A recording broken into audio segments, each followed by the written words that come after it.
Hola, bienvenido a nuestra tercera semana. Esta semana lleva por nombre ¿Qué es qué? En esa semana tocaremos el tema de la organización del cuerpo humano, así como homeostasis. Existen diferentes niveles de organización del cuerpo humano. Uno de ellos es el nivel anatómico, en el cual, si tú recuerdas, el nivel anatómico, pues hablamos literalmente de los átomos, los cuales están conformados por protones, neutrones y electrones. Posteriormente, el siguiente nivel de organización es el nivel molecular o biomolecular, tal cual lleva el nombre en el área salud. Ejemplo de ello, de nivel molecular, pues son en este caso los carbohidratos. Por otro lado, tenemos el nivel celular. Existen diferentes células, más adelante hablaremos de ellas. Posterior a ello, tenemos a los tejidos, a los órganos, los cuales van a formar aparatos y sistemas. Los átomos son las partículas más pequeñas de la materia, las cuales van a conservar las propiedades químicas de los elementos. Cuando nosotros organizamos diferentes átomos, estos nos van a dar origen a los bioelementos. Como mencionábamos anteriormente, ejemplos de ellos son los carbohidratos, el hidrógeno, el oxígeno, nitrógeno, fósforo y azufre. Aquí tenemos una imagen en la cual observamos que el átomo, al centro vamos a encontrar el núcleo y los protones, mientras que en las órbitas, de acuerdo al modelo de Bohr, encontramos a los electrones. Y tenemos también una imagen de lo que es una molécula. Entonces, como comentábamos, cuando unimos diferentes átomos, estos nos van a dar origen a los bioelementos o moléculas, ¿sale? Posterior a ello, cuando nosotros unimos diferentes biomoléculas, las cuales tienen probablemente diferentes características funcionales, estas nos van a dar origen a las células. Ejemplo de una célula, como aquí se muestra, es el hepatocito. Cuando diferentes tipos de células se organizan, estas van a dar origen, en este caso, a los tejidos. Existen diferentes tipos de tejidos. Ejemplos de ellos es el tejido conectivo, el tejido epitelial, el tejido muscular y el tejido nervioso. Cuando estos tejidos se conjuntan, nos van a dar origen a los órganos. Aquí tenemos un ejemplo de el órgano, en este caso es el hígado. El hígado tiene como unidad anátomo-funcional a la célula, llamada hepatocito. Cuando diferentes órganos se juntan, estos, como comentábamos anteriormente, dan origen a los aparatos y sistemas. Aquí tenemos el ejemplo del aparato digestivo. Aquí, si ustedes alcanzan a ver, encontramos que el hígado forma parte de este sistema. Algo muy importante que no debe perder de vista es que la célula como tal es la unidad anátomo-funcional. ¿A qué se refiere esto? Anátomo se refiere a que pues esta va a estructurar a diferentes partes del cuerpo, ¿vale? Ya vimos que forma parte de los diferentes niveles de organización. Y es muy importante que como terapeuta físico comprendas la función de cada una de ellas. Cada una de las células, de acuerdo al aparato, al órgano y al tejido que conforme, va a tener diversas funciones. Sin embargo, dentro de esas funciones que tienen las células, pues muchas de ellas van a tener características muy generales. Para ello es muy importante que volvamos a recordar, en este caso, cómo es que está conformada una célula, para que podamos nosotros comprender la base de los procesos fisiológicos que se van a presentar en el organismo. Para poder entender procesos metabólicos, pues también es muy importante identificar cómo es que los organelos que se encuentran en las células que participan en cada uno de ellos. Más adelante se te va a explicar cada uno de los procesos fisiológicos conforme se vayan tocando como tal el tema de cada uno de los aparatos y sistemas.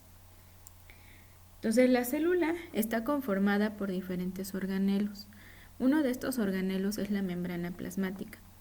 La membrana plasmática tiene la característica de que es una lámina fina, ya que permite el paso también de sustancias. Otra de las características de la membrana plasmática es que está conformada por una capa bilipídica. Esa capa bilipídica, como su nombre lo dice, está conformada por lípidos y por proteínas, en las cuales encontramos diferentes canales o canales de comunicación. Estos canales de comunicación van a permitir el paso de sustancias del medio intracelular al medio extracelular. Por otro lado tenemos al citoplasma. Citoplasma es una de sus características es que está conformada por agua y también contiene organelos, ¿sale? En este caso el citoplasma tiene como característica que permite el viaje o transporte de aquellas sustancias que la membrana plasmática permite entrar o salir. El citoplasma también lleva por nombre citoesqueleto. El núcleo es la estructura que se caracteriza, en este caso, las células eucariotas. Contiene en su interior ADN y lo protege mediante una envoltura. El ADN que contiene el núcleo va a estar condensado en forma de cromatina. ¿A qué se refiere condensado? Va a estar como compactado. El ADN tiene la información genética. Entonces, por lo tanto, el núcleo tiene proteínas. Todas aquellas, la información genética que contiene el ADN está estructurado gracias a proteínas, donde se encuentra la información que caracteriza o va a caracterizar al individuo. Información como probables patologías, qué tanto va a crecer un organismo, procesos metabólicos, etc. Por otro lado tenemos a las mitocondrias. Las mitocondrias, al igual que todos los organelos, son muy importantes, pero más aún ya que ésta se encarga de procesos metabólicos o de oxidación de la materia. La mitocondria es la que se va a encargar de transformar moléculas y proporcionar energía a la célula para que ésta pueda mantenerse con vida y poder llevar a cabo sus diferentes procesos celulares. Gracias a que hay un aporte de energía, es que la célula puede funcionar de manera correcta y de esta manera poder llevar a cabo su homeostasis, es decir, su equilibrio.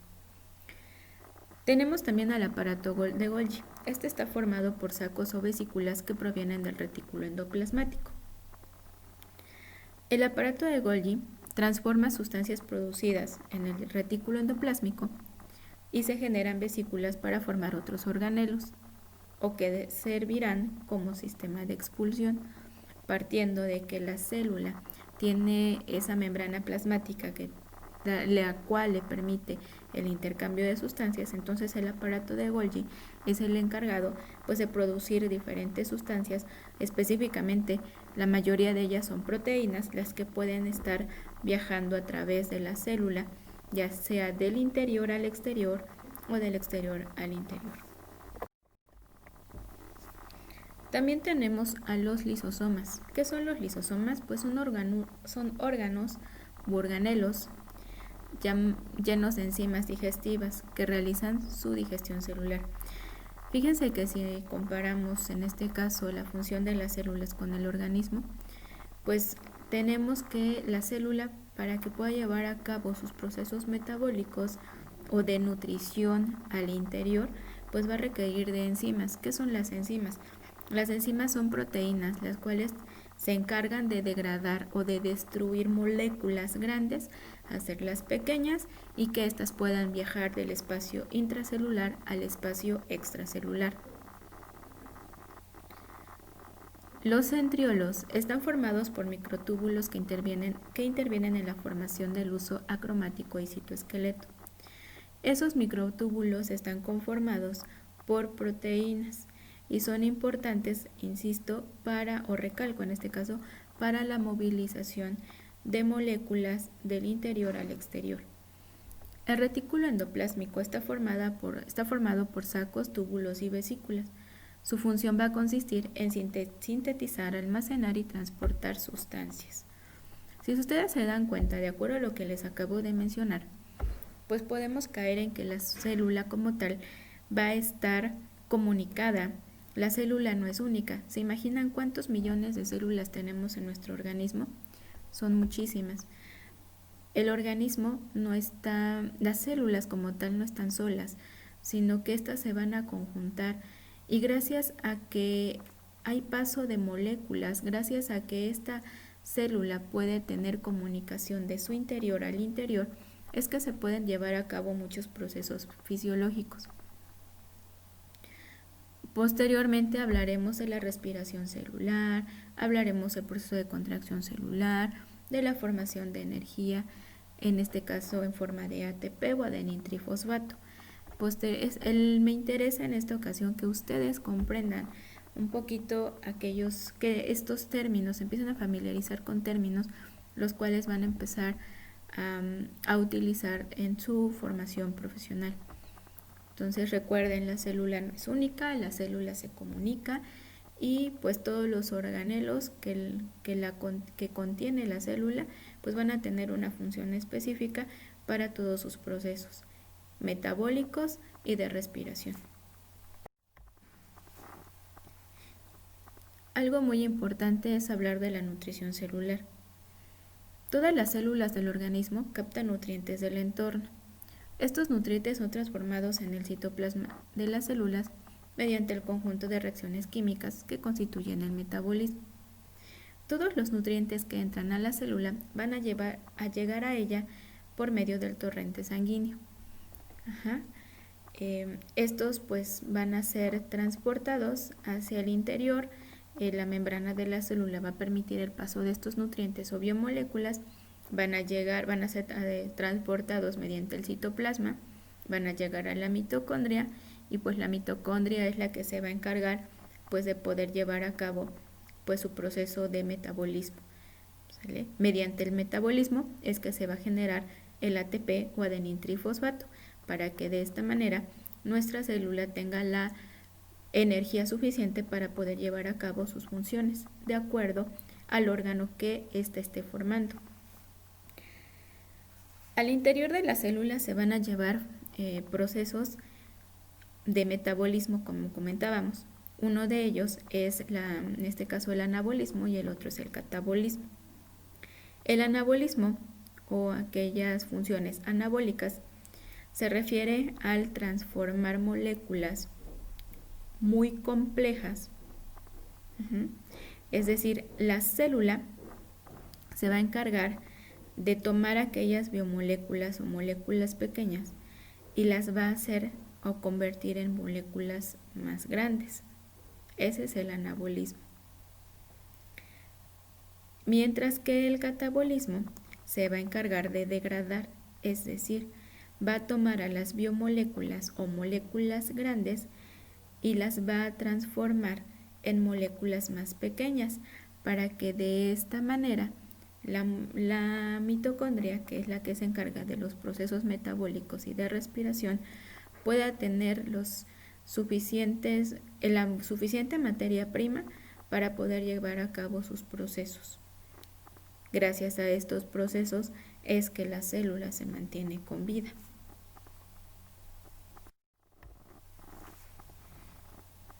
Las células se van a dividir, se van a multiplicar. La forma en la que éstas se dividen o multiplican es gracias a dos procesos. Uno de ellos es la mitosis y el otro es la meiosis. La mitosis se refiere a que una célula va a duplicar su información genética y se va a repartir en dos núcleos. Gracias a este proceso es que las células, todas y cada una de ellas, pues va a tener la misma información genética, pero esta va a tener una característica, que esta va a partir de dos células que llevan la misma información o información diferente y puede combinarlas. Ejemplo de ellos es cuando se lleva a cabo el proceso de fecundación. Cuando se lleva a cabo el proceso de fecundación, pues tenemos dos células, una de ellas es el espermatozoide y la otra célula es el óvulo. Ambas van a unir sus núcleos para poder generar una sola información de ADN, ¿sale? Y posteriormente esta se va a dividir en dos. Al dividirse en dos, cada una de estas células pues nos va a dar origen a la misma información genética. Posterior a esto se va a presentar el proceso llamado meiosis. Este va a partir, valga la redundancia, a partir de dos células que nos dio la mitosis. La meiosis se va a encargar de seguir multiplicando en dos células hijas y así consecutivamente, pero esta va a tener la característica de que cada una de estas células va a tener la misma carga genética. Ya por último, te voy a familiarizar con el proceso de la homeostasis. La homeostasis como tal es un mecanismo. Este mecanismo se va a encargar de regular las funciones al interior del organismo.